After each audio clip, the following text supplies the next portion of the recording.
Today's episode of Arn is brought to you by me, SaveWithConrad.com. And as the holiday season has approached, man, I am committed to helping you make this the best Christmas ever. How's this for starters? No house payments in December or January. That's right. This year can be different. Don't put Christmas on a credit card. Instead, skip your next two house payments. And come February, you're going to have a better mortgage. And I'm talking to you if you're in a 30-year loan. Maybe you've got credit card debt, a second mortgage. If you've got any of those boxes to check, let me tell you, man, it's not a matter of if I can save you money. It really is a matter of how much. And maybe best of all, you don't need perfect credit or money out of your pocket. So if we can't save you some cash, we won't waste your time. Find out how much money you can save right now for free at SaveWithConrad.com. And oh, by the way, we're licensed in more than 40 states. So if you'd like to save money each and every month on your monthly payment, or pay your house off faster and save tens of thousands of dollars worth of interest, maybe you've got some credit card debt, we can make that go away right now. Find out how easy it is to save money for your family with my family, SaveWithConrad.com. That's SaveWithConrad.com, NMLS number 65084.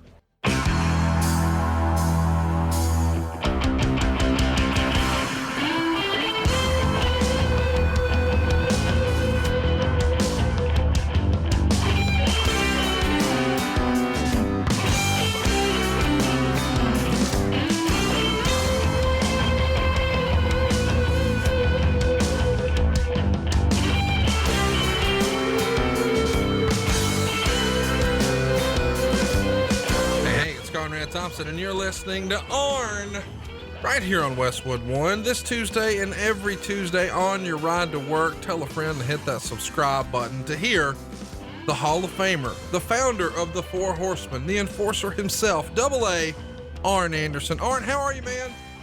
Hello, Conrad. I'm doing great. Before we get started, could I just give one little shout out to everybody that came down to see me in Louisville over the weekend? I sure appreciate it. We had a blast. I think everybody had a good time, and just want to say thank you for that. And if you haven't already, pick up your tickets this weekend. There's a lot going down in Winston-Salem, North Carolina. It's WrestleCade, and after the matches, you'll be able to see the very first live Arn show and ask Arn anything you like. Check it out right now. Tickets are on sale for just 30-something bucks. If you want to do a meet and greet, get Arn to sign something, whatever you'd like, that's available too. Check it out at arnshowlive.com. It's WrestleCade weekend right there in Winston-Salem. You don't want to miss it this Friday. Tickets are on sale now, arnshowlive.com. Hope you have a great Thanksgiving, but why not keep the tradition of professional wrestling and Thanksgiving together and make a trip to WrestleCade this weekend? Let's get into Survivor Series, man. That's our topic today, Survivor Series 1988. And what a big show this was. It's your first WWF pay-per-view. And we even let fans ask questions. Stay tuned till the end to see if we ask your question. If you want to ask a question anytime here on the show, just follow us on Twitter at The Arn Show. I guess we'll start at the beginning. November 24th, 1988, Richfield Coliseum, Richfield, Ohio, right outside of Cleveland. It draws about 13,500 fans, does a pay-per-view buy rate of 2.82. Pretty good numbers, man. This is the golden era of pay-per-view, and this is your first pay-per-view with the WWF. And we've talked in our archives. If you'd like to check those out, by all means, please do. arnshow.com, about you leaving the NWA and you and Tully Blanchard make your way to the World Wrestling Federation. At this point, I guess you've been with the company a little over 2 months. And we've talked a lot about the fact that Bobby Heenan was paired with you guys. He's going to be your manager, and you're going to call yourself the Brainbusters. But you're also a part of the bigger Heenan family stable. We touched on the name Brainbusters last week in a Q&A, but what'd you think of the name Brainbusters? It didn't bother me. It wasn't cartoonish. I think, matter of fact, I'm sure just from the reaction and everyone in the arena sticking four fingers in the air. And it wasn't because we enticed it, because we weren't allowed to do that. But I think the Horseman thing was so deeply embedded, you know, it didn't matter what they called us. We were always going to be the Horsemen in our minds and in the audience minds. I want to ask, this has got to be an adjustment. You know, you have grown up in the territory system. You found a home with Jim Crockett Promotions. The NWA has reached new heights under Jim Crockett, and it feels like that's, you know, the absolute big leagues. And you certainly told us that every time you got behind the microphone on that TBS set. But now you're in New York. When you're sort of comparing the culture of the companies, how would they compare in 1988? Well, you know, I was still scarred from the fact that we had to make that decision. It wasn't one that we made easily or without a lot of thought. And I thought I was going to be in Jim Crockett Promotions forever. And then things took a turn, and we made the decision to go to the WWF with a lot of conversation behind it. And we knew it was going to be starting over, but we also were very confident in our abilities. And when we got there, it was totally different. You had a lot more guys on the crew. There was a lot more production values than I had ever seen before. Things were done a different way. We had a separate day to do interviews for Jim Crockett, did them on Wednesday. We did interviews, local interviews for WWF when we got to TV. So we would try to get there early, be the first ones in line to do our promos and get those things done. We wanted to make sure they were done properly. And it was just a whole different mindset, a whole different way of doing business. You did TV every 3 weeks. Think about that. Every 3 weeks, and there was nothing in between. So that alone was really, really different. I mean, did you prefer that, or is the travel so much more grueling that you preferred the idea that we're always have this one home spot, you know, every week for TV? Well, here was and it took a minute to figure this out. A lot of people would have been, hey, if you get to TV, you don't have to work. A lot of guys were happy about that. It didn't take but a minute to figure out if we only do TV every 3 weeks and we're not anywhere on this 33 match card, and that's about what it was, we would film 33 matches or so in that city, and they would break it down and make 3 television shows out of it. If you weren't on TV, you weren't going to be on TV for 3 weeks, out of sight, out of mind, and that ain't good. Yeah, that's a great point. I don't really think about, I've heard the narrative that some guys didn't mind not being on TV, but to your point, that means you're effectively off TV for a month, which obviously diminishes your value. And we should mention, TV is certainly a big deal in 2019, but it was a much bigger deal in 1988. The internet didn't exist. Cell phones didn't exist the way they do now. It was more of a bag phone if you had one. This was a much different America, and TV was king. Fair to say? Absolutely. TV was your money. That's how you made your money. It's the only way you could get over was on TV. If they didn't know who you were walking through the curtain, at a house show, you would go through that period of who's this guy and what's he all about. If you're on TV, I already know who you are and what you're all about. Pretty simple formula, but it's very true. How are you acclimating to the locker room 2 months in? You've mentioned before that your old pal, Barry Darso, who's now part of Demolition, he's there. You got, a handful of the other guys from your territory days, but by and large, are you welcomed? Is it a good fit? Are you guys staying to yourself? Do you make fast friends with some new guys? What do you recall? Well, it's, I think Barry paved the way, as far as doing what he could do to go, hey, these guys are okay. Tully was going to have some residual heat because he's just Tully Blanchard. That's it. I mean, he is a heel's heel. And the fact that his dad at one point owned the territory, not knowing if some of those guys worked for his dad or what their leftover feelings would be about it, Tully had some heat. But it was with everybody, the fans, the boys, you name it. And he just carried himself very cocky.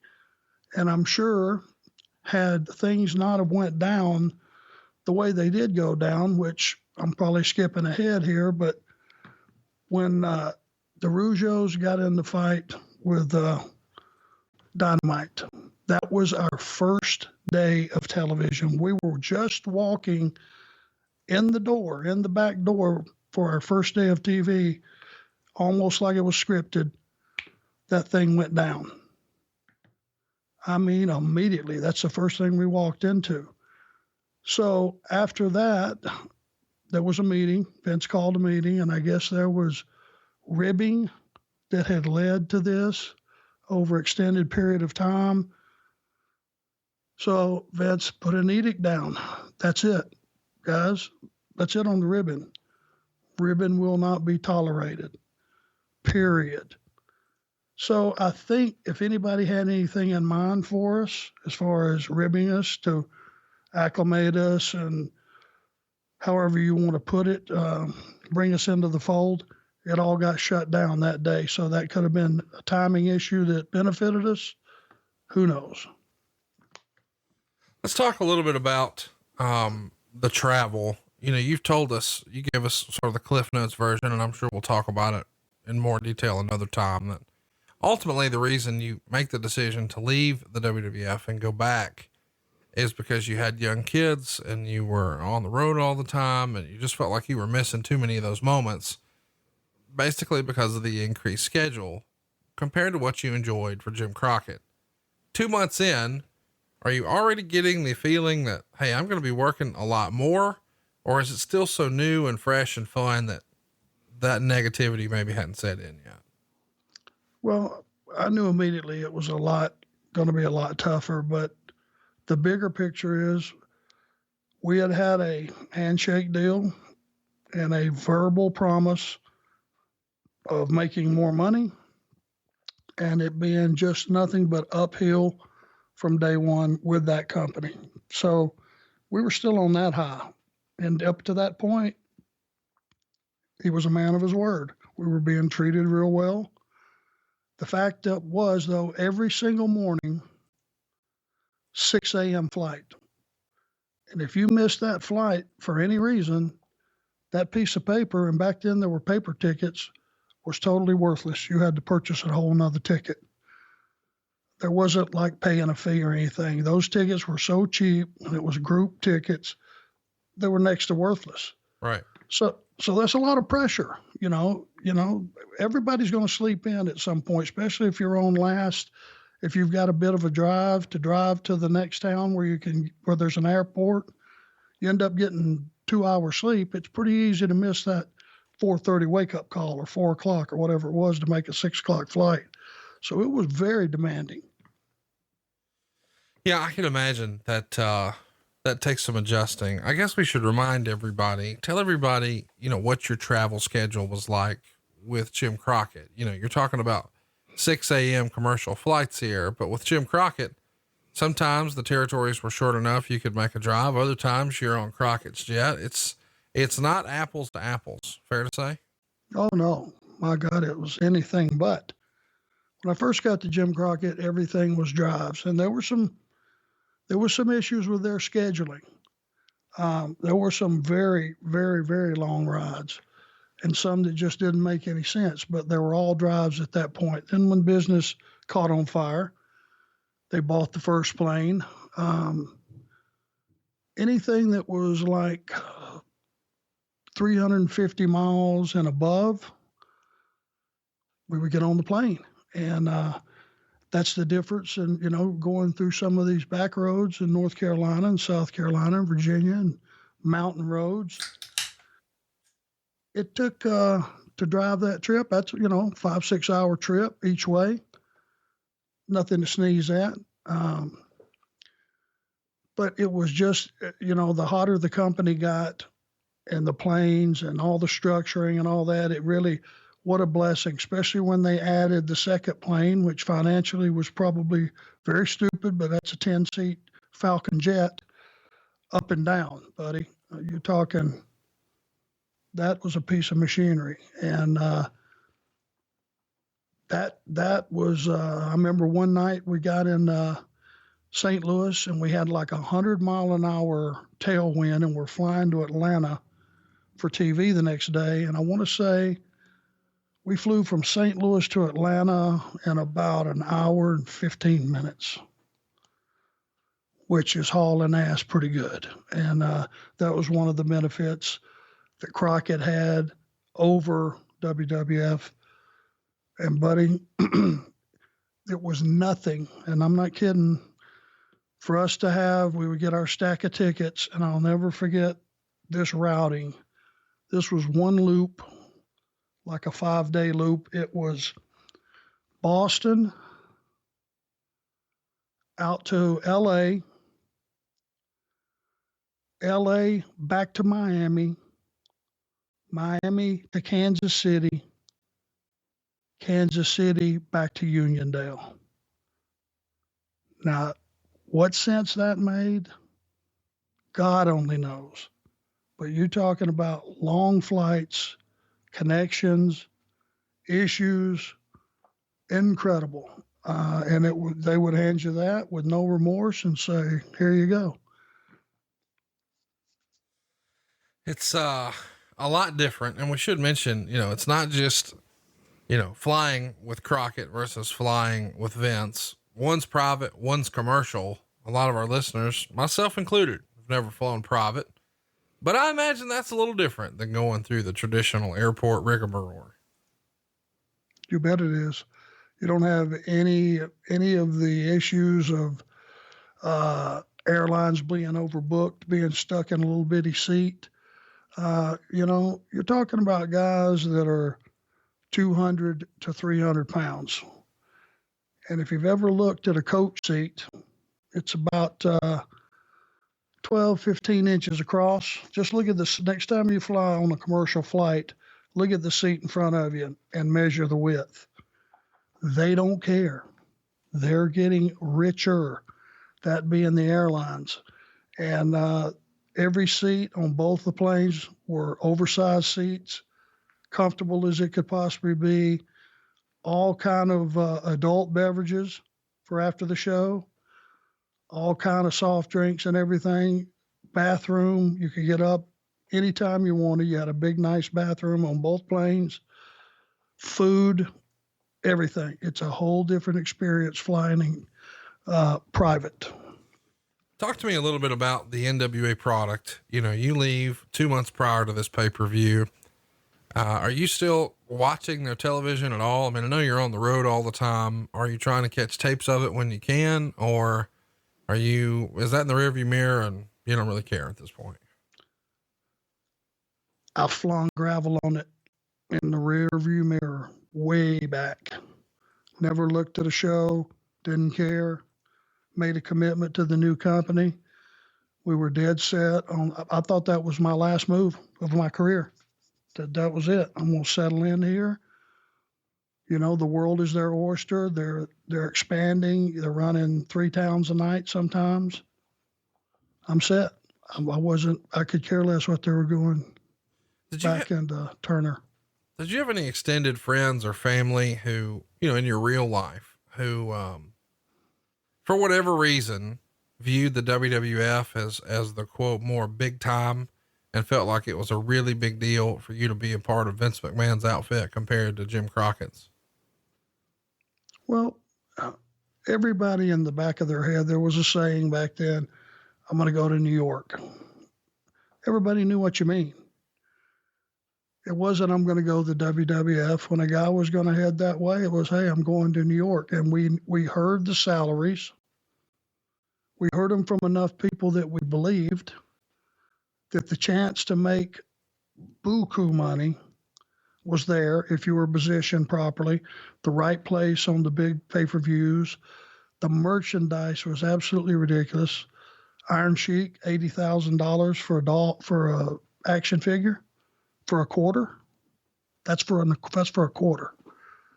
The money that we were hearing about was just unbelievable. And you would get bits and pieces, and we weren't long enough to ever get positioned in that money slot, which as a team, you were never going to be there anyway, because Vince looked at teams as a semi-main event only at best. He never looked at teams being in the main event. And he also, it was like instead of one big payoff, it was one big payoff divided by two. Right. And if you had a manager there, divided by another, head. So you knew the potential was there. You just had to get in the right position. And everyone in the industry pretty much realized that was the top shelf deal. We heard about the WrestleMania payoffs and all that, and you knew it was possible. You just had to somehow get in that position. Talk to me a little bit about, I'm loving the rabbit hole we're going down here, from the pop culture perspective. Vince McMahon had managed to not only have, as you said, the action figures and he's on the lunch boxes, but he's also got pop culture.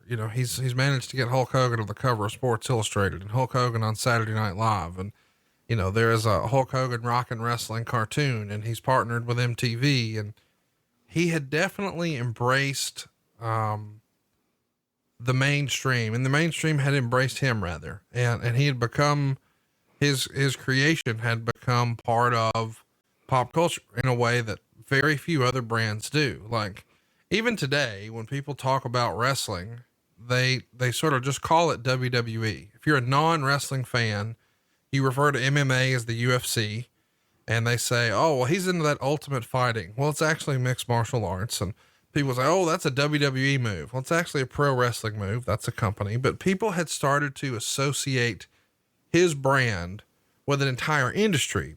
And much like when people say, oh, I'll have a Coke. Is Pepsi fine? Oh yeah, that's fine. The guy really just wanted a soda, but he ordered a Coke, and Band-Aid is a brand and Kleenex is a brand.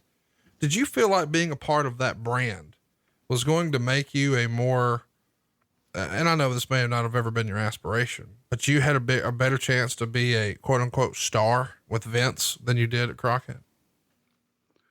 Well, the one thing you couldn't deny is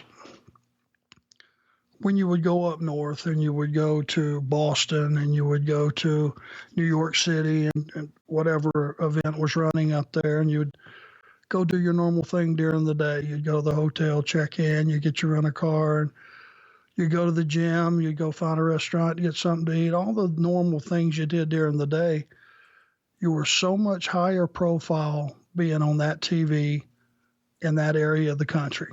It made you a bigger star, certainly being on that television, even though we had buku time on WTBS. Everybody didn't have WTBS back then. It wasn't like it was part of your package. So there was areas of the country, certainly in Canada, you were a bigger star. Places like that, you would go overseas, you would be a bigger star because the television was so strong. It was just unbelievable. So you could feel yourself becoming higher profile just from the fact of being on that TV. Let's talk a little bit about the NWA again, because in November, Ted Turner is going to buy Jim Crockett Promotions. You had talked about, the leading up to this, where Tully had given his testimony to some Turner execs, and maybe that annoyed David and Jimmy. When you finally hear, hey, the sale happened, what's your feeling now that you're out of there? Because beforehand, you've sort of shared with us in the archives, which are available for download now. You weren't sure, hey, are they going to come in and buy this thing, or are we going out of business? Because something's got to give. When you hear that they bought it, is there a tinge of, I wish I would have waited to see what that looked like, or does that not exist at all? Well, timing is everything. And when they said out of one side of their mouth, we're pretty sure Turner's going to buy the company, that was a huge positive. But when they went, or we may have to file bankruptcy. Well, that was like blowing a damn tuba in my ear. That went to a whole different level of conversation. Because if they filed bankruptcy, now what do you got? You got a company that's immediately going to have to be broken up, and all those jobs are going to have to be filled somewhere. There weren't enough lifeboats. I wasn't going to wait, to see one way or the other. I had a family to take care of. Who's going to give me the stability? Who's going to stick their hand out and go, hey, you're set? So, I never looked back. Tully never looked back. We started hearing about guys that they were signing to ridiculous amounts of money down there to come in, and they'd do one or two TVs and you wouldn't see them again for 3 months.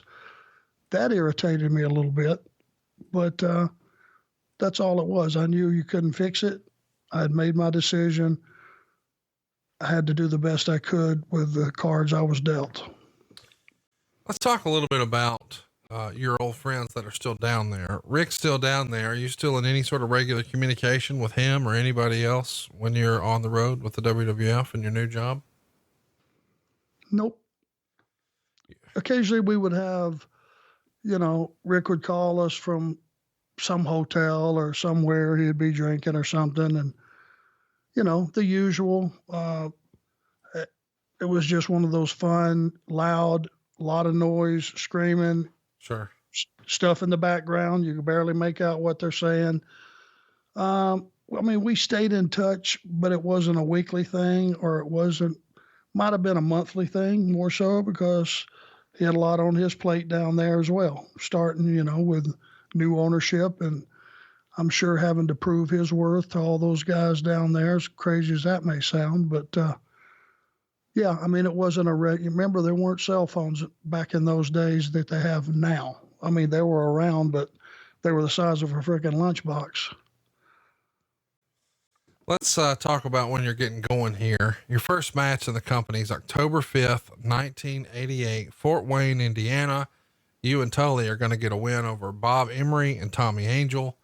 And from there, you're going to keep working these house show loops on your way to the Survivor Series, usually against the Young Stallions, who, believe it or not, one of which is your future tag team championship partner, Paul Roma. And he's tagging with Jim Powers here. He would also work a few times against the Rockers, a very young Shawn Michaels and Marty Jannetty. What are your memories of these early house show loops against the Young Stallions and the Rockers? Well, there's a very, very big conversation that went down after our first house show match with Roma and his partner, the Young Stallions, Jim. I didn't know there was an hierarchy there. I didn't know there was an unwritten rule, but apparently Vince had told Darso and Bill Eadie that his plans were eventually for Tully and I to work with those guys. So, unbeknownst to us, just working like we'd always worked. And I've expressed many, many times what's the mentality of being a horseman and what makes you a horseman. And what was our mentality? Well, our mentality was to go out and take the situation we were given and have the best match possible, period. Well, Barry and Bill didn't want us to have the best match possible with Jim and Roma because of where they were positioned, which was underneath. So when we came back through the curtain expecting someone to say, hey, good match, guys, because the audience got with it, and now I see why. Apparently, guys that were further up the ladder just didn't go out with guys that were positioned lower at that time and have that competitive of a match. So he said, as soon as I came through the curtain, he grabbed me and said, he being Barry, and said, come over here. I said, what the hell's the matter with you guys? You guys are going to work with us down the road. You can't be bumping around for those guys. Well, I saw he wasn't kidding, and Barry and I had never had a crossword. This wasn't a crossword. It was a matter of fact. You want to work with us? We're the top team here. Cut that shit out. You didn't have to tell me but once. We started to figure out how much to sell for which team and who was positioned where and where they were heading with with whoever, and it was an hierarchy there. And you kind of had to know where those guys are going, or you were going, to know how to, no one was going to come up and tell you that. That was a friend that told me, hey, too many bumps. It wasn't somebody from the office. It wasn't, they would let you self-destruct up there. That was just part of the, humor. Sometimes there were so many unwritten rules and so many things going down in that company that were never talked about, but just happened. And so, forgive me for being ignorant, but wouldn't there have been an agent who would have smartened you up to that? And clearly they didn't. Who would have been the agent in that era for your matches? Well, I mean, Jack Lanza was salt of the earth. You had him, you had Rene Goulet, you had Chief, you had a lot of them, but it wasn't as detailed then, because everybody that worked there just about were top guys from another company, another territory. They would just come in, hey, Brainbusters, over 10 minutes, or thumbs down, 10 minutes. And that's all the information you would get. If you wanted more time the next night, you would go ask them. They would tell you. But no, I mean, it was, I don't know if they were even watching the matches sometimes. Who knows? But you would think someone would go, hey, they got bigger plans for you guys. Wasn't that way. All right, guys, as you know by now, today's episode is sponsored by Blue Chew. Remember the days when you were always ready to go? Well, now you can increase your performance and get that extra confidence in bed. So listen up, bluechew.com, and that's blue like the color. Blue Chew is going to bring you the first chewable with the same FDA approved active ingredients as both Viagra and Cialis. You can take them anytime, day or night, even on a full stomach. And since they're chewable, they can work up to twice as fast as a pill, so you can be ready whenever an opportunity arises. If you could benefit from a little extra confidence where it counts, Blue Chew is the fast and easy way to enhance your performance. In fact, Blue Chew is prescribed online by licensed physicians, so you don't have to go to the doctor's office or wait in line at the pharmacy, and it ships right to your door in a discreet package. They're made in the USA, and since Blue Chew prepares and ships direct, they're cheaper than a pharmacy. And best of all, there's no more awkwardness. Right now, we've got a special deal for our listeners. Visit bluechew.com and get your first shipment for free when you use our promo code ARN. Just pay $5 shipping. Again, that's BLUECHEW.com, and our promo code is ARN to try it for free. Blue Chew is the better, cheaper, faster choice, and we thank them for sponsoring today's podcast. Let's talk a little bit about the Rockers. You had some early matches with them back in this era. They were known for partying and maybe rubbing some of the older guys the wrong way. I think famously they had an issue with Andre and a few other guys. It wasn't always the smoothest road for the Rockers. What were your matches like with them here in '88? Now, is this prior to us shooting the angle and working with them everywhere? Yeah, this is as soon as you come in, first 6 weeks you're there. Just a tester, yep. Pretty much. I knew right away they were something special. They were both so athletic. They had a routine down that was so much more involved athletically. I came from working with the Rock and Roll Express, who I've expressed many times.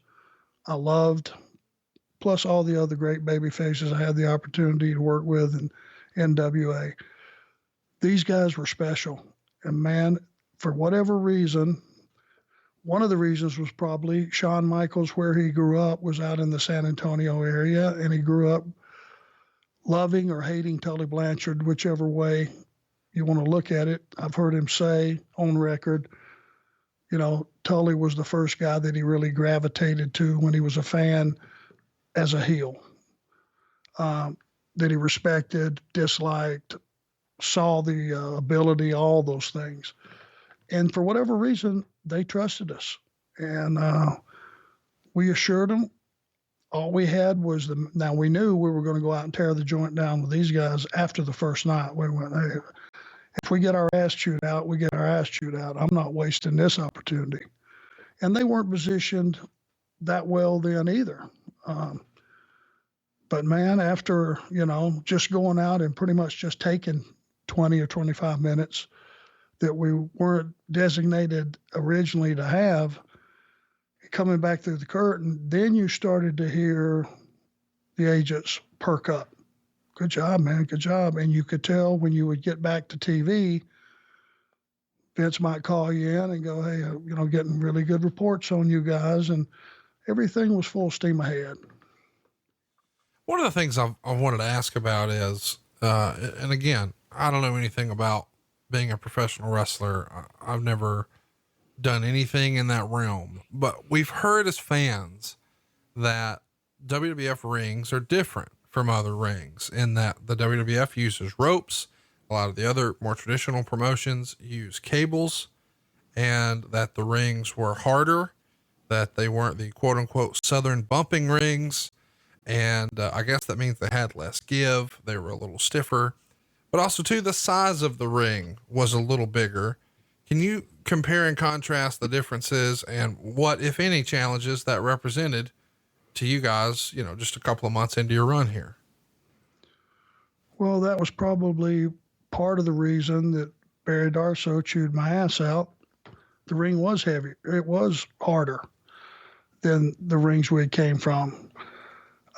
Less padding, really hard over close to the ropes. The rings were bigger. So, you get used to a ring, and like if you're getting shot into the ropes or reversed into the ropes or reversed into a turnbuckle, you get used to a certain amount of steps.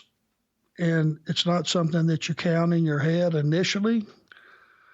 You just get acclimated to it and it becomes automatic. It's like I can't tell somebody how to ride a bicycle. You get on a bicycle, you just take off and okay, I'm riding a bicycle. Same thing with the number of steps that it took to cover the ring, whether you were being shot in the ropes or buckle to buckle. That took some adjusting too. As far as the ropes being tighter and all that, actually they were a little bit looser. So they would kick you off a little funky. It was a totally different situation, but it didn't take us very long to get used to it. But that was probably a big reason that there weren't as many high spots during the course of a match. Guys weren't bumping all over the place because the ring was hard. We should mention that, you've got a lot of your other NWA brethren here. Tim Horner comes in at the beginning of November. Harley Race is there. The Big Boss Man, who used to be Big Bubba Rogers, he's there. Rick Rude is here. Akeem, who you knew as the One Man Gang, the Powers of Pain, Sam Houston. Lots of your old brethren are there. When you're having to do car trips, are you and Tully sticking to yourself, or are some of these guys piling in with you now? Well, immediately Haku became good friends with us and started traveling with us immediately. And you wanted to have enough room in a car, but Tully and I initially were just kind of staying on our own. We still kayfabed. It wasn't that big a deal with some of those guys, but I wouldn't show up with Tim Horner, even though he's to this day still a friend of mine. Wouldn't show up in an arena with baby faces in the car with you. It's not the way I was raised. That's a no-no. So Haku, though, was a great third guy.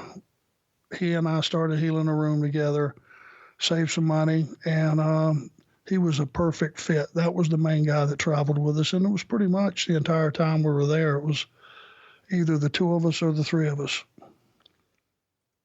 Let's talk about Haku for a minute. Another member of the Heenan family, so it makes sense that he would be a part of your traveling group here. He winds up being sued in the month of November for an incident that happened in Baltimore, where allegedly he bit the nose off of a man in a bar fight. Do you remember hearing about that? It ain't allegedly. There is a man missing a nose somewhere in the Baltimore, Washington area. I'm sure to this day, yes. We heard all about it. I've talked about on different shows that we've had about just who and what Haku is. I think we might have discussed it. Yeah. Last week. Yeah, that's right. He, for some reason, he was a magnet for every drunk that thought they could throw a sucker punch and actually do something with it. He is in his own league. He is in his own category. If he just bit the guy's nose off, and that's all that happened to him because we didn't get explicit details, the guy should just call it a day and go, hey, I'm lucky. I'll breathe out of my mouth, because it could have been so worse. Haku's in his own league. He is in his own category. He is an incredible athlete. He was 300-pound tank.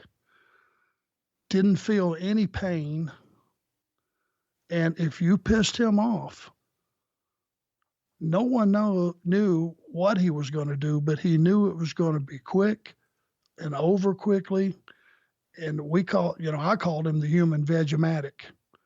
He would step into a guy, you couldn't see around his back because it was so wide, and whatever he did, 5 seconds later, the guy looked like he had his head shoved in a window fan. And I saw probably 3 instances of things like that. He's just a beast. And if he was your friend, he would lay down in the road and die for you.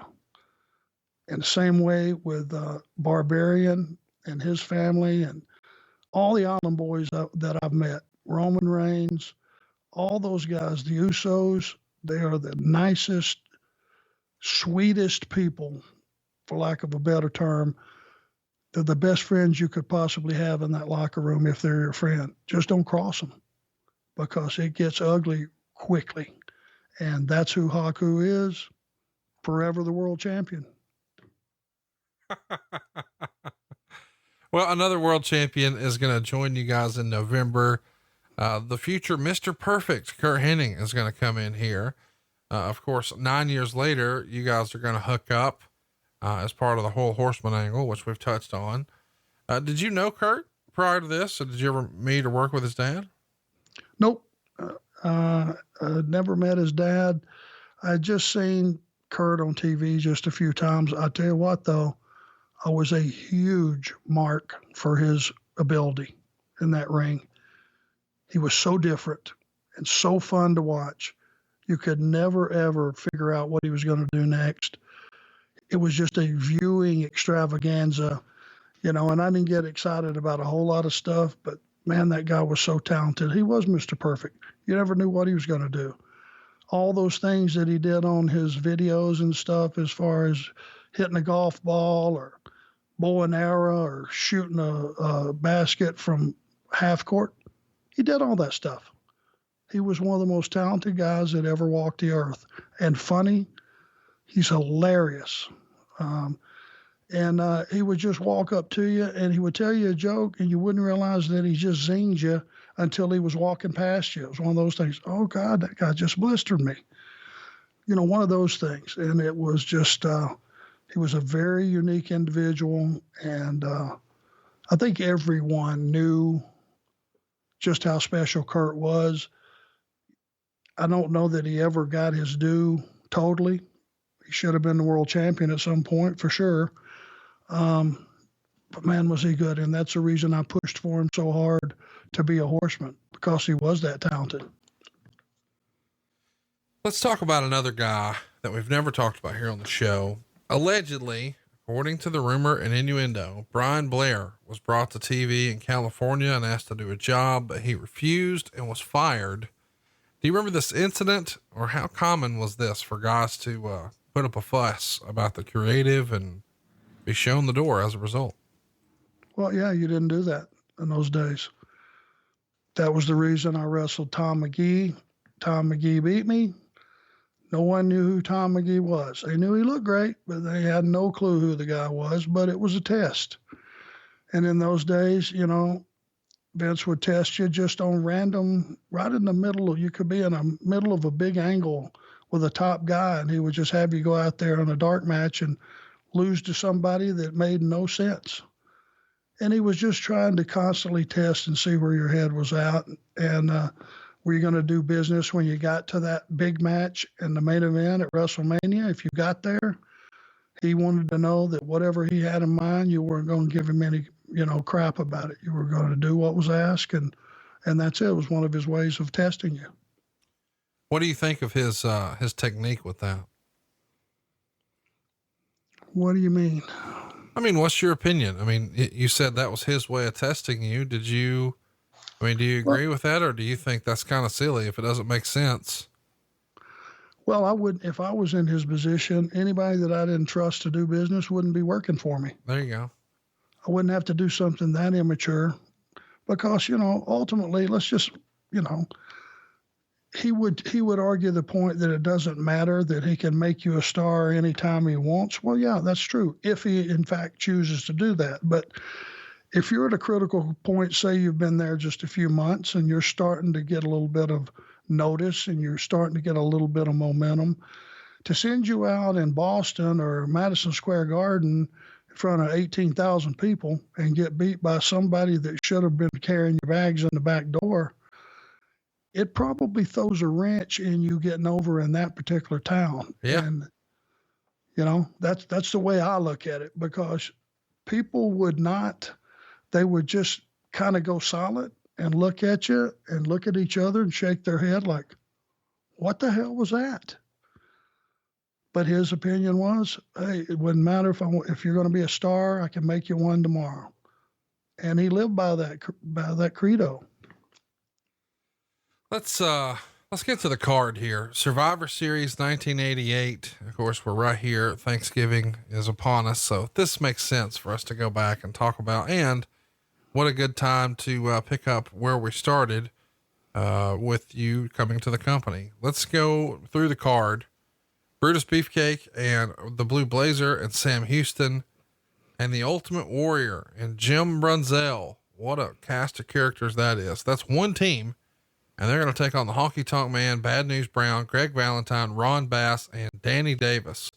They go 17 minutes and 50 seconds. Meltzer's going to refer to the Ultimate Warrior and the Observer as the Anabolic Warrior.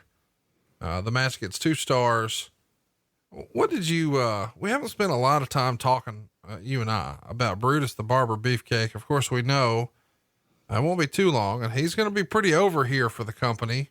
What is your experience like in this era working with Ed Leslie? Well, he was pretty much glued to Hogan most of the time when he was there. I can tell you this, I don't remember that match, which I'm pretty sure I didn't see it because I was probably stretching and getting ready for our match. But that cast of characters, probably when it was all said and done, it was probably the indoor record for lack of bumps. Honky Tonk Man, pretty famous for that. You and I haven't spent any time talking about Honky Tonk Man. The Wayne Ferris character, Honky Tonk Man, is going to get all kinds of heat. Bruce Pritchard is even going to refer to him as White Hot once upon a time for the WWF. You were there during that run. What do you remember about the Honky Tonk Man character and fans' reactions to him? Now, was Bruce talking about he was white hot with the audience? I think it was a heat standpoint. He had a lot of heat with the audience, but maybe you're about to tell us he had a lot of heat with the boys. Well, no, I mean, he did his own thing. He didn't take a lot of bumps. He was entertaining, and that was at a time that Vince loved entertainment. Not that he does it today, but Honky Tonk was good with that character, and he could avoid taking a lot of bumps. He would go out and entertain you and to do his thing, and he was definitely different. And it was, having the Elvis look and all that stuff. The whole thing, the whole gag was, he put his heart into it. He did the best he can do with it. It got over, and he was able to make a nice living being the Honky Tonk Man. Let's Let's follow up on another guy here that we haven't spent a ton of time talking about. Ron Bass. He's an old school guy, and a lot of fans remember his angle from earlier in the year. I think it was this year, maybe it was 89 with Brutus Beefcake. But you probably knew Ron from the territory days, right? Well, Ron was, right on his final run with Crockett when I got there. He was partners with Black Bart. JJ was their manager. That's how early it was. So this was early 85. Ron was a big man. You took a look at Ron Bass. He was a big physical guy, and had a lot of experience. Had been around, worked in Tampa, and probably God knows how many other territories. Big, solid, deep voice, good promo voice, and I really didn't get to know Ron that much. What I did get to know, he was a gentleman and a nice guy. Always, spoke, and didn't seem like that he had any worries about his position or what your position was going to be, or if you were a threat or any of those things. So really came across as just a gentleman. Let's talk about Bad News Brown. He's just going to walk out of this match and get counted out. Meltzer would say, if you'll notice, every wrestler that means anything to Titan was quote unquote protected without having to do a job except Jake Roberts. And they put him in the center spotlight after losing his match. Since Bad News has a feud with Randy Savage upcoming, he couldn't do a job here. We don't have to talk about the creative necessarily, but I do want to talk about Bad News Brown. He has an interesting story, to say the least. What do you remember about sharing a locker room with Bad News? In a capsule, what is that story? Well, just, he had a reputation for being a badass, and he didn't lose a lot on TV, and he would argue some finishes occasionally. And he once upon a time had an incident with Andre the Giant and called Andre out, and Andre backed off, and he just had a reputation for being someone you didn't fuck with. That's what we always heard. And we certainly weren't going to test it. There was no reason to test it. In those days, heels were heels and baby faces were baby faces, and you kept to your, whatever your designation was. Never traveled with him, would see him in the locker room. He had that game face, he kept to himself, did his own thing. We always heard he was real badass. So, and in those days, the guys that were really the Bad News Browns, the Hakus, the Barbarians, the real badasses never barked. You never heard a peep out of them. They were never loud until somebody, pushed their button, and then you knew for damn sure they were in the room. I didn't hear the Andre story. That's one that I would really like to hear from somebody that was there or has good knowledge of it, because nobody messed with Andre. Period. Let's talk about the next match. You're in this one. We've got the Powers of Pain and the Rockers and the Young Stallions and the Hart Foundation, and they're going to be taking on, also the British Bulldogs. God damn, there's a lot of tag teams here. They're taking on Demolition, the Rougeaus, the Conquistadors, the Bolsheviks, and the Brainbusters. And Meltzer would say this was a really great match with guys tagging in and out and going all out. And it was the pace of a hot Japanese match until the last few minutes. And he even says in his write-up, Blanchard and Anderson were the highlight of the match, particularly their first meetings with other famous tag teams like the Bulldogs, Bret Hart, and the Rockers. It comes down to Bulldogs and Powers of Pain versus Conquistadors and Demolition. Ultimately, it's written here.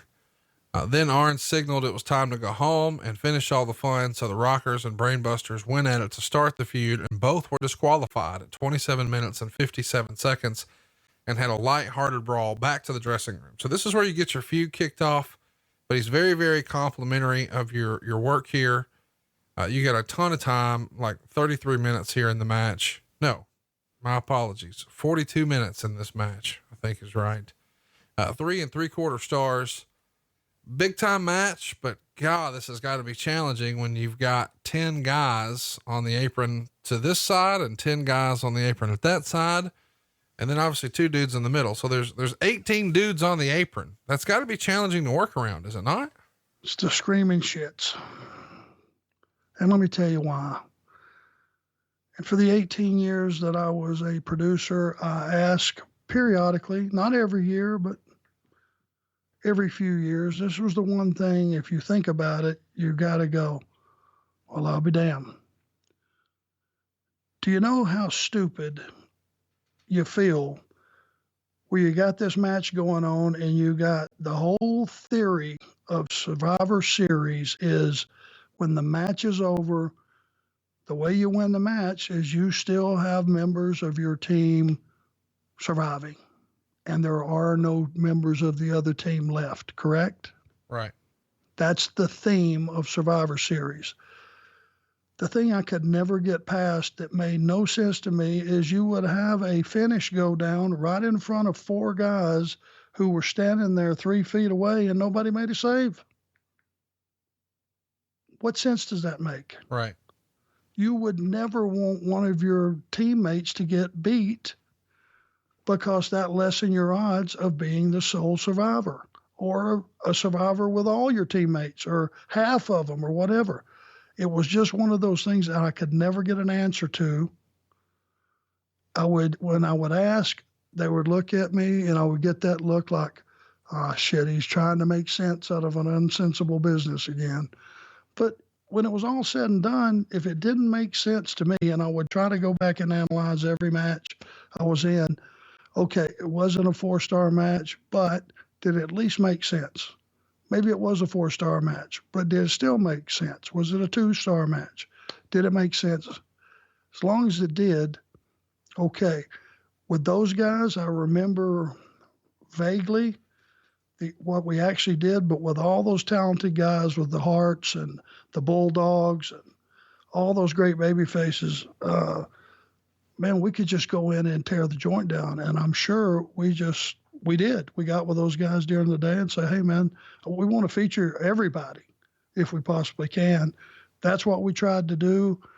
The fact that we bailed out with the Rockers, fighting to the back just kind of takes away from the action in the ring. So it was just one of the, they could have beaten us that night. That would have been fine. Just let us do something once we get to the back. Maybe when the match is over, you cut to the back and we're kicking their ass in the back or something. We didn't have to do a fight all the way down we had been beaten quite a bit, trust us. Getting beat one more time by those guys wouldn't have hurt us. Your first time working with Bret Hart's got to be here, right? You wouldn't have ran across him before. No. What'd you think? Obviously we'll talk about Neidhart another time, but Bret Hart in particular, known for being one of the all-time best in-ring technicians. Was that your testimony here in early '88? Very solid. Bret was a wrestler's wrestler. He, he was very talented, and he wasn't a flip-flop and fly guy. Bret liked to mix it up and swap holes and all that stuff, and made everything credible and believable. I enjoyed working with Bret. What about the Bulldogs? We've often heard as wrestling fans that Dynamite Kid was a special talent. Whenever I suggest that to Bruce Pritchard, he says, I never really got it. But Bruce was never in the ring with him. You were. What say you? Well, the thing was, even though he was gassed up and jacked up and looked tremendous, he still wasn't a big guy. I put him in that category with Chris Benoit. You would look at him and go, that's a good looking athlete, but he's not 6'3", he's not 280 pounds. How's he going to fare with these bigger guys?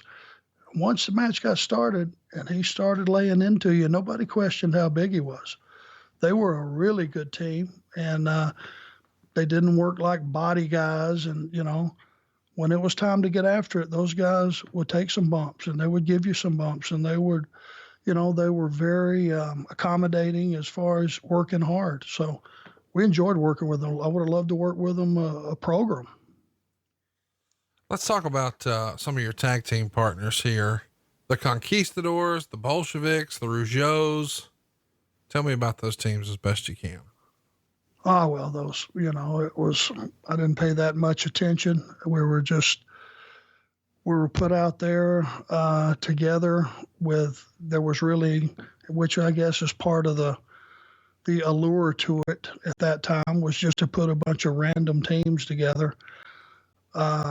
We didn't try to do anything in conjunction with those guys, and they certainly didn't try to do anything in conjunction with us. It was just do their thing and get out. And when it was time to get put out, they got put out. How do you find out it's time? Is somebody giving you a signal? Is the referee communicating with someone ringside and they tell you, or I know you're weird about communicating some of this, so you can tell me to shut the fuck up whenever you're ready. But this seems like a giant cluster when you got 20 dudes here, and it's almost akin to a battle royal, the way you said, well, it's time for you to go out.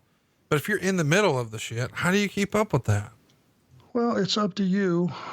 You know when you're going out and who's putting you out. And that's really everything else. You're just calling on the fly and making it, if you don't talk to guys during the day, then you get in there, end up in the ring with them.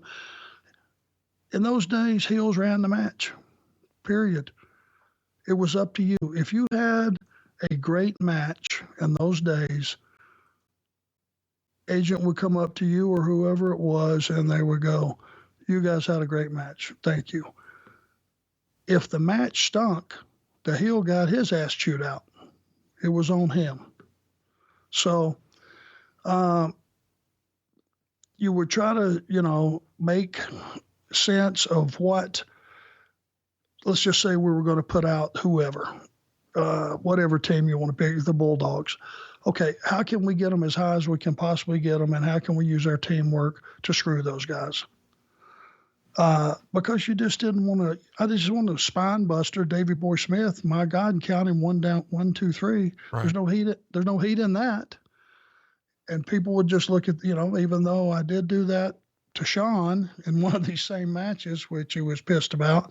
I think it might have been the very next year in our last pay-per-view there, or mine. But that's for another day, another story. That was what you would get. You're out third, be put out by the Conquistadors, let's just say, whatever it was. It's up to you guys to put it together. I'm saying as far as the time cue though, like when do you know when it's been, I mean, obviously they've got to back time the show and they want the show to go off the air at the same time. I don't think this is the IFB era. Is there someone at ringside on a headset who puts a pencil in his mouth or tugs his tie or something silly like that? Somebody would get word to somebody on a headset would get word to the referee somehow. Yeah. Okay. It's so-and-so's time to go. He would just come over and, hey, time to get out. And you would take a minute or so to adjust whatever you had to do. If you were on the apron and it was your turn to go out, you'd just start screaming at whoever, make it real. Hey, give him to me. And the guy would know, okay, it must be his time to get out. And he would tag out. You come in, do your finish. We've often talked about with Bruce Pritchard, the, essentially the Road Warrior ripoffs. And the WWF in this era had tried to sign Hawk and Animal. They were unsuccessful. A lot of fans assumed that Demolition were supposed to be the Road Warrior ripoffs. I think Bruce would say, well, if there were Road Warrior ripoffs, it was the Powers of Pain. You're friends with Barry Darsow. You worked with the Powers of Pain in the old Crockett days. Do you think either one of these were Road Warrior ripoffs? I never worked with the Powers of Pain. You didn't work with Barbarian back in the day? No, remember they were bad guys. I got you. Heels did not work with heels. The first time that occurred, which made it so monumental and special, was the Horsemen and the Midnight Express, because it was the first. Right. Number one, Barry Darsow and Bill Eadie were good workers. Yeah. Barry Darsow was a big dude, and he could go. I mean, he could work like and during these matches, if you go back and look at them, I doubt very seriously if anybody vertical suplexed Barry Darsow before I did. They just didn't work like that. You didn't muscle them around, you didn't, it wasn't the thing to do. And we would plug one or two of those things in there that were just very foreign to anything they'd ever done before. And that was their contribution to helping get us over.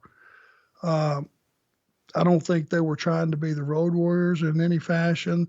I thought they had a cool look. Their music was awesome. And the guys weren't just two big guys in there that didn't do anything. They brought it, and they were fun to work with. I loved it. Let's talk about the Road Warrior aspect for a minute. It sounds like what you're suggesting is Demolition weren't Road Warrior ripoffs because they could work, but perhaps Powers of Pain were? No, they had their own thing. Warlord was 6'7", and I want to say he was damn near 400 pounds when he was at his biggest. If he didn't want to go down, he wasn't going to go down, and he didn't go down much. He was the biggest of all those guys. And when he was at his biggest, my God, was he a monster. Him and Barb, they were not big bumpers. What you saw was absolutely legitimate when they did their bench press angle with the Road Warriors. I was in the gym over on South Boulevard right here in Charlotte where we trained. I can't remember the name of the gym. It was a Gold's, and then it became something else. But when they were going to do this bench press angle with the Road Warriors, those guys took it serious. And buddy, they were training. I walked in one day and Warlord and Barb had 535 on the incline. This was not a Smith machine. On the incline, doing sets of 5. To those gym folks out there, I saw it with my own eyes. You'll know what I'm talking about. That's impressive.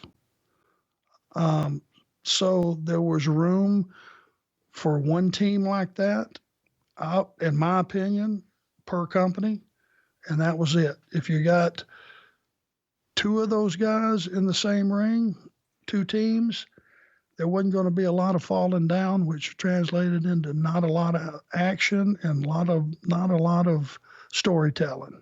Just 4 monsters that can't get the best of each other. I don't know how exciting that would be. Did you know going into this match that the Bulldogs were finishing up? I mean, you alluded to the issue that, and fans know the story of Dynamite and Jacques Rougeau, and Jacques finally gets revenge with a roll of quarters. But this is it for the Bulldogs. They're done after this. Did you know that before you went out there? I didn't know anything about them having that kind of heat. I knew that the Bulldogs ribbed everybody. It was pretty stout, and ribbing was pretty rampant before this deal went down. But as far as specifics, no, I didn't.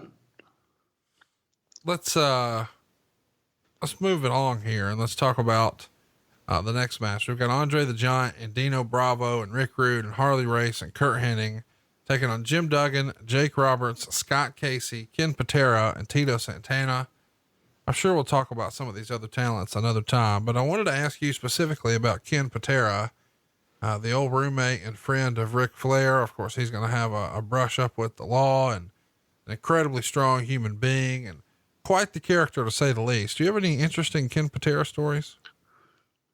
I'm embarrassed to say I never saw Ken Patera work. Wow. And that's something. I just, whether I was doing something else, if he was on the card with me, and I don't think he was there very long that I was there. If my recollection is correct, you would know probably more than me. I know that he was legitimate as far as the weightlifting went. When he was on the gas, he looked absolutely incredible. And hey, he was a, Olympic weightlifter. I think he was the first guy to put 500 pounds over his head. Isn't that his claim to fame? Yeah. Something like that. I mean, that's ridiculous. Kenny was always a gentleman.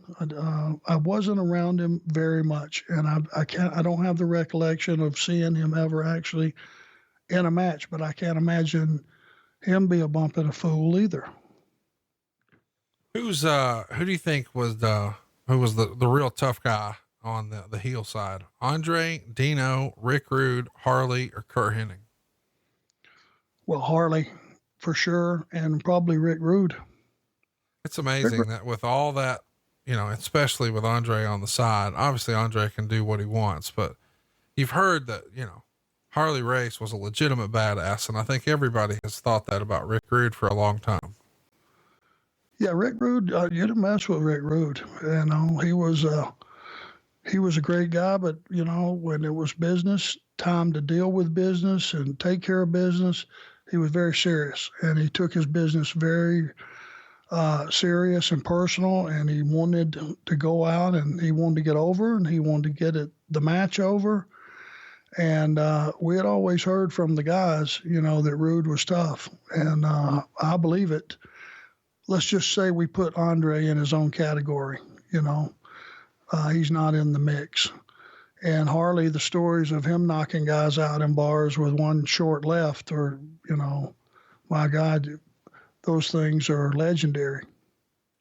So we're going to finish our 4-match card. That's right. There's just 4 matches here, with a 29-minute win for Hercules, Hillbilly Jim, Coco Beware, Hulk Hogan, and Randy Savage.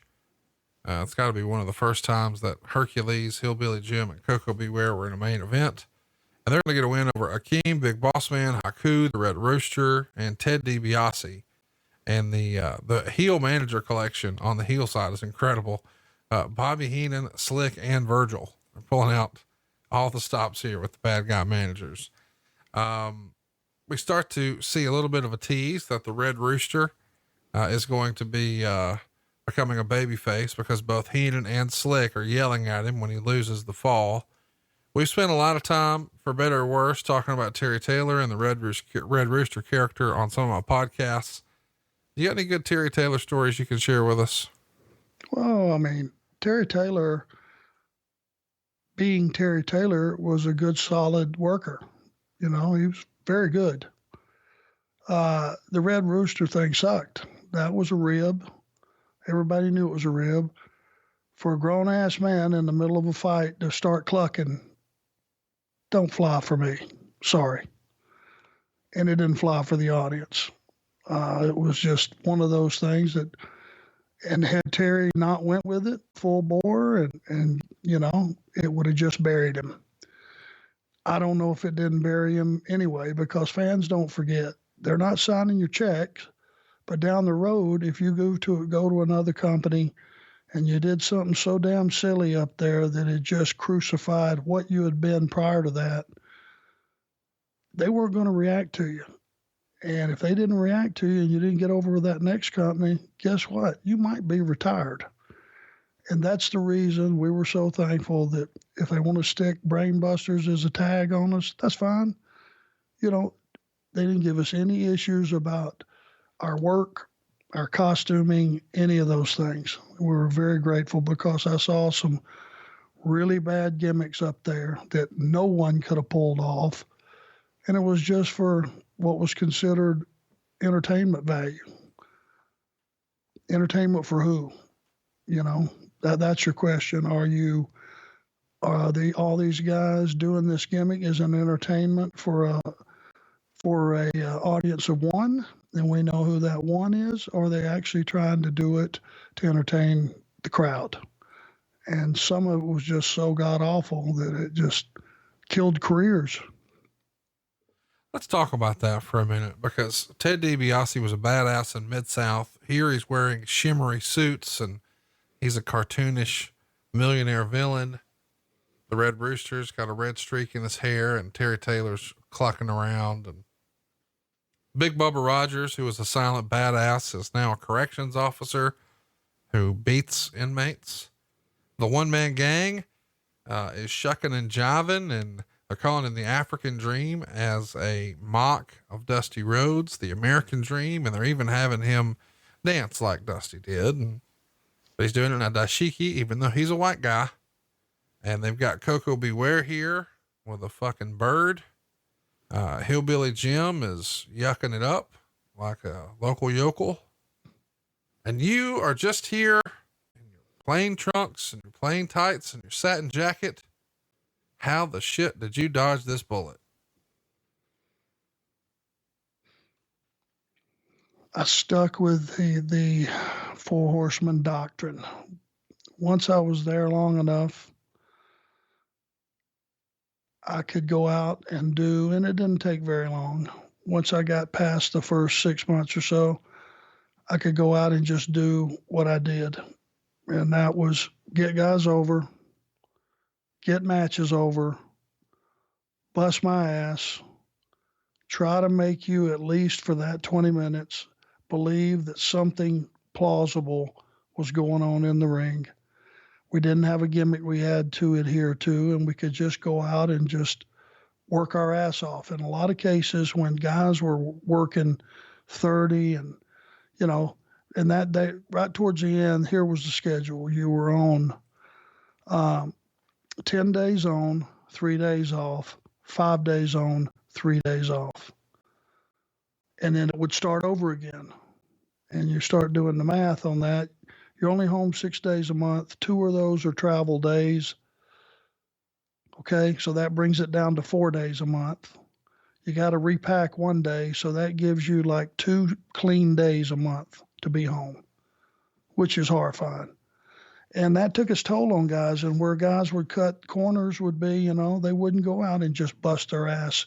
Some nights if the house wasn't good or you were in a small town or, they had traveled you to death that day, they'd take a little bit of a coffee break.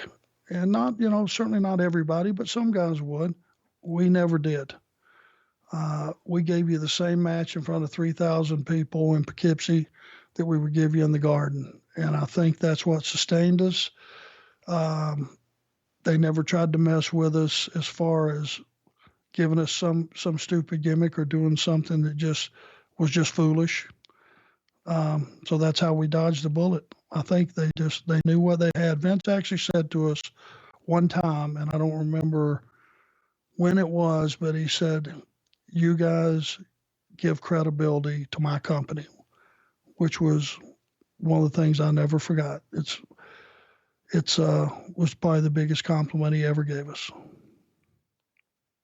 Hypothetically, if he would have tried to put a bird on your shoulder or put you in overalls or made you cluck, would it have been not no, but hell no, and you just would have ridden it out in Turner? Oh, who's to say what I would have done? I know that I wouldn't have been very good just being some jack-off character. My entertainment skills are not that good. It's just, it's weird to think about, your old buddy, Barry Darsow. He's going to come into such a great spot here with Demolition and become one of the all-time greats. People still talk about Demolition as being one of the best tag teams ever. And certainly a team that made a lot of childhood memories for guys my age. I mean, they were one of my favorite tag teams as a kid, but man, his next character, it's the goddamn Repo Man. It's just hard to imagine Arn Anderson in a character like the Repo Man. Well, what I'd have probably done is stole a plane ticket home.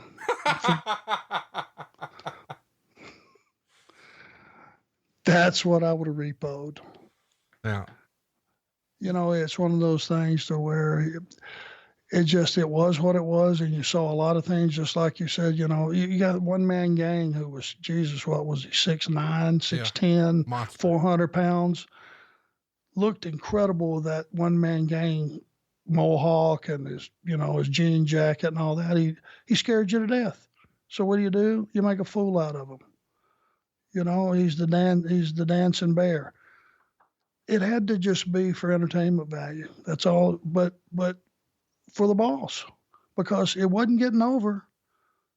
And you just took a big guy that had a proven track record and you just kill him completely off. Let's talk about, in this era, you come through the curtain, you finished your match. You said that you thought it was a difficult match and it was, shits. Do you shower and hit the road right away? Or in this era, are you expected to, quote unquote, pay your respects and stick around and watch the rest of the matches? In today's world? Back then, 1988, what were you doing? No, you would sit there and try to figure out what went wrong, and you would, while it was fresh in your head, try to fix it for the next day. Okay, this didn't work. I'm going to try this. And you would go ahead and document it and put it in your mind, dedicate it to memory, and you would get a shower because there was always a trip after the show. It was either a flight, like I said, 6:00. That's on the plane in the air. That means a 4:00 wake up if you're staying right there at the airport. If you're on late and you don't get back till 12, time you eat something and get to sleep, it's 2. You're up at 4. Do the math. You've had a pretty long day. So guys wouldn't hang around when they were done. They were allowed to leave, and they should have been with the travel schedule that they were under. Meltzer would say of this card, overall, this was the best booked major card in years, at least as far as the ones I've seen. The announcing was excellent as well, particularly Jesse Ventura, who was far more prepared than he was at WrestleMania. The camera work was just fine. Overall, it was as good of a show as the quality of the matches and workers involved would allow. Of course, it's also the first time we get a tease, a little bit of a rift between Hulk Hogan and the Macho Man. Of course, they win the match and they're your sole survivors, but there is a tease. There's trouble a brewing. This is going to wrap up your first pay-per-view in the WWF. You've been a part of several big events for Jim Crockett Promotions. Overall, were you happy with the experience, of working a big WWF pay-per-view? How did it compare to working a pay-per-view for JCP? Well, on the, for Jim Crockett, if you try to compare that match to being in a cage with the Rock and Roll Express with Ole as a partner, no comparison. I was fortunate enough to be in some big matches, some war games, some singles with Dusty, wrestling the Road Warriors in Chicago comes to mind, a lot of things. Being on the Rock and Roll Summer Sizzler tour, Ole and I with Rock and Roll Express running around after the bashes for a week and to smaller towns and see Florence, South Carolina do 44 grand, which was unheard of back in the day. All those things considered, we were just a small part of a bigger picture with WWF. And then when you're surrounded by that many guys in one of those matches, it's just pitch up and smear for 40 minutes. That's really all you walk away from. And if in those days, I guess the audience was fine. If the physicality was good and they were excited and the spots were good, they were happy. And if they were happy, the office was happy, and so on and so forth. We're in the relative infancy of pay-per-view. Before a big show like that, do one of the agents or Vince McMahon get everybody together and do a bit of a rah-rah speech or run through any sort of news or notes that you need to know in particular about the show? No. Vince is in his office. If you have to go talk to him, you have to get a invite. You got to be outside his door, let somebody know that you're trying to get in to see him and all that. There's not a, okay, guys, we got a full house, because you had full houses all the time back then. It was, wasn't that big a deal. It would just be on the agents, and that's where Jack Lanza was really good. If you asked him a question, he would try to get you an answer. And, I love Jack. David Hebner, another good guy. Should mention just 1 year prior to this, you're in Chicago wrestling the Road Warriors, just like you talked about, Starrcade 87. And now a year later, you're here at Survivor Series. If you would have told Arn Anderson, Starrcade 87, hey, a year from now, you'll be on the WWF Survivor Series pay-per-view, you think you would have believed it? Nope. If you would have told me that they would have let me go, or thought that it was the right thing to let me go, or after that match with the Road Warriors, if for any reason we would have been in any kind of turmoil and or jeopardy or even an argument about positioning, you could probably count on one hand the guys on earth that could have pulled off the match, making the Road Warriors in Chicago, in their hometown, look like they looked. Probably count them on one hand. And those guys drew money. So when you enhance part of the product that's already drawing money and you make them look as good as they can possibly look, you accomplish something. So no, I wouldn't have skipped ahead for a year and saw that I was standing on the apron with 15 other guys. The Bolsheviks and the conquistadors. Let's talk about the real human aspect of this date. I think it gets lost on a lot of our listeners that November 24th, 1988, the day of the show, is Thanksgiving here in America. What was the Thanksgiving spread like? Did Vince cater Thanksgiving when you get to go home? Do you do a late Thanksgiving with the family, or is that not even a holiday that wrestlers got to experience? Oh, it's probably right in the middle of a loop, probably in the middle of a 10-dayer. I mean, yeah, okay. They probably had turkey for catering and all that stuff, but you can't go load up. Sure. You know, you got to go get after it. Right. You know, that big deal. So, you didn't think about holidays, and I was already conditioned from Jim Crockett. We would work twice on Christmas Day for Jim Crockett. The difference was we would go down to Greenville, which was a 2-hour drive, do a 1:00 show, throw on a pair of sweats, come back to Charlotte. Charlotte Coliseum would be sold out that night, Christmas night. So you missed pretty much, if you had little kids, you missed most of the day. You could get up with them first thing in the morning and open presents and all that, but you had to head out, you know, about, probably about 10 o'clock in the morning to go down to Greenville and back. But you made a nice payday. It was beneficial because that nice Christmas that your kids just had, you paid for it that day by working that double shot. And we were used to working on holidays. There was no such thing as a day off. It did not exist. 85, once I arrived there until we left, 88, there was no such thing as a day off. If you got hurt, you went to work. If you wanted to get off to get married or something, you might get 1 or 2 days off, but it's very, very rare. And so we were accustomed to working on Thanksgiving Day. Well, we're accustomed to doing Ask Arn Anything, and that's what we're going to do next week. If you've got a question for Arn, follow us on Twitter. It's at the Arn Show, and look near the top. You'll see it pinned. You can ask Arn anything you'd like, and you can certainly do that this weekend in Winston-Salem for WrestleCade weekend. Join us. Keep your Thanksgiving weekend tradition alive with professional wrestling. WrestleCade is the place to be in Winston-Salem, and you can get your tickets to see the Arn Show live at arnshowlive.com. And we even allowed you guys to ask questions about Survivor Series 88. We're going to do some rapid fire questions, Arn, as we put a bow on this episode. Are you ready? Sure. Ben Hugh wants to know, it's been noted over the years that the night before the Survivor Series pay-per-view, you and Tully faced the British Bulldogs in their final WWF house show tag team match. Any memories in particular of that match? Yeah, there were straight pros. They worked as hard that night as they had any other time I had seen them, and what a joy and a pleasure to work with them on their way out. I think a lot of fans have heard about how bad Dynamite Kid's back was here. Do you remember being something you guys discussed and you had to work around? You would never notice it to watch him work. He never complained. He could damn sure still do a snap suplex with no issues. So whatever pain he was fighting through, he was toughing it out, and he's all man, that's for sure.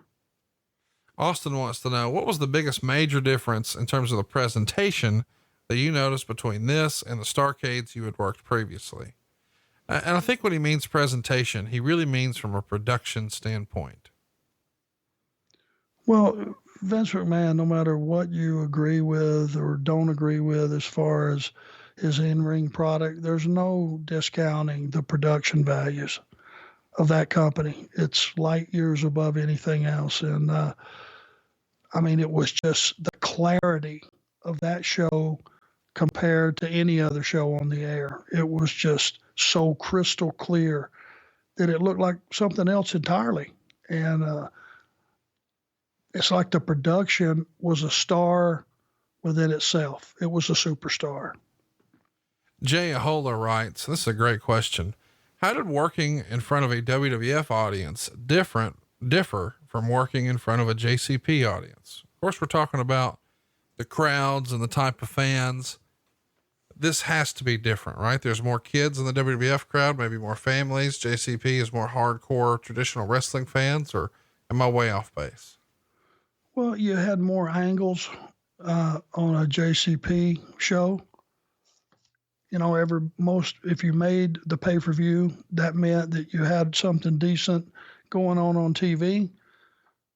You know, you would have a hodgepodge of guys working together on a WWF pay-per-view. It didn't necessarily mean you had done anything with them on television. You were just thrown out there in a match, and it was based on just star power versus story. So it was a lot easier to work. The one thing that was really, and I mentioned earlier, that was really strange was to have 10,000 or 12,000 people stand up and have the four fingers in the air, and to just kind of have to look at them and do something with your hands and ignore them. And you could see it on their faces. Not being able to do that and give that back to them was I'm sure one of those things that they were talking about on the car on the way home. Ralph Lazowski writes, was the payout for this show better than a Jim Crockett pay-per-view? We've always heard you made more money in the WWF. I'm sure it was, but this wouldn't be a real high payoff because you had so many guys, and that was a very real thing. You know, if you were in a match, you were in a 6-man tag, whatever that payoff was going to be was split 6 ways instead of if you were in a single match and say you were second or third from last, it was a whole different deal. The more guys that were in the match. So, but you know, it would have been something that you would have been happy with. I just looked at it. It was another day of work. Okay, it's a pay-per-view and it's got a title and you got all these guys on the card, but that's for one day's work. And I would look at that number and go, damn, nobody else out there. I'm not qualified to do anything else on this earth and make that kind of money for one day. So I ain't going to bitch too loud. Well, we're not going to bitch if you come see us this weekend in Winston-Salem. ArnShowLive.com is where you can pick up your tickets. The easiest way to support the show is to pick up a shirt at arnshirts.com. That's ARN shirts.com. We'll be back next week with hashtag Ask Arn Anything.